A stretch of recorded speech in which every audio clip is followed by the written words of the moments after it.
falling in love with the language that you're learning, and staying in love. My name is Gabriel and I speak a few languages. I think that this is a very interesting topic because of the fact that if we don't fall and stay in love with the language that we're learning, it's just going to be a temporary fling, and chances are we're not going to really master the language. We're probably not going to reach fluency. Falling in love with the language will help us progress more quickly, more effectively, and it will enable us to reach our goals faster. I'm going to keep using this analogy or this metaphor of a relationship. We should have essentially a long-term relationship with the language. And just like a real long-term relationship in real life, we need to cultivate it. We need to cherish it. And I think that, for instance, if you have a long-term partner, boyfriend or girlfriend, you're gonna, do different things. That you're gonna wine and dine the person, and you're gonna try to do new things to always reignite your love, right? And that's no different with languages. If we get started with a language and we're like, oh wow, this is so exciting, this is so much fun, and you buy all this material to get started with it, then you start reaching a plateau, and what happens is that if you don't really cultivate your appreciation and your love for the language, what's going to happen is that you're going to start getting bored. You're going to get bored at the content you have, perhaps the materials that you bought.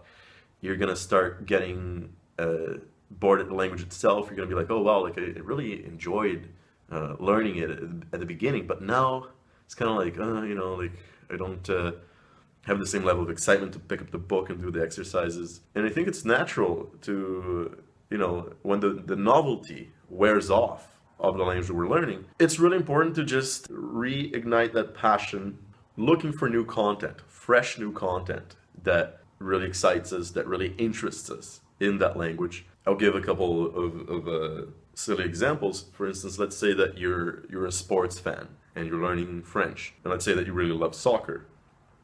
You can start looking for content, articles that talk about soccer in French by seeking content that really interests you in that language. What else can you do? I think that it's really important to continuously look for aspects of the culture that you're really interested in. It could be music, it could be literature, so you can perhaps start reading a novel in the language. Move laterally, right? Always look for fresh new things in the language to stay passionate about it, to stay really interested in it. Sometimes I feel that, whenever I reach a roadblock, it could be perhaps like I'm struggling with a specific concept or a specific grammar rule or whatever it is. It's equivalent to like a little fight in a relationship.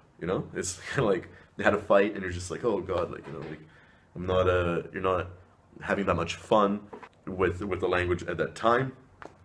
And I think that it's important to just take a step back and go do something else, right? Perhaps if it's one resource that you're kind of stuck with, try something else for a bit and then come back to that later, of course. Because a lot of times we just need to take a deep breath, take a little break, but come back to it. But the most important is really to just keep that passion alive. Yeah, that's it. I think that finding new ways to just stay passionate, stay in love with the language can really help us progress and essentially reach all our goals in our target language or languages.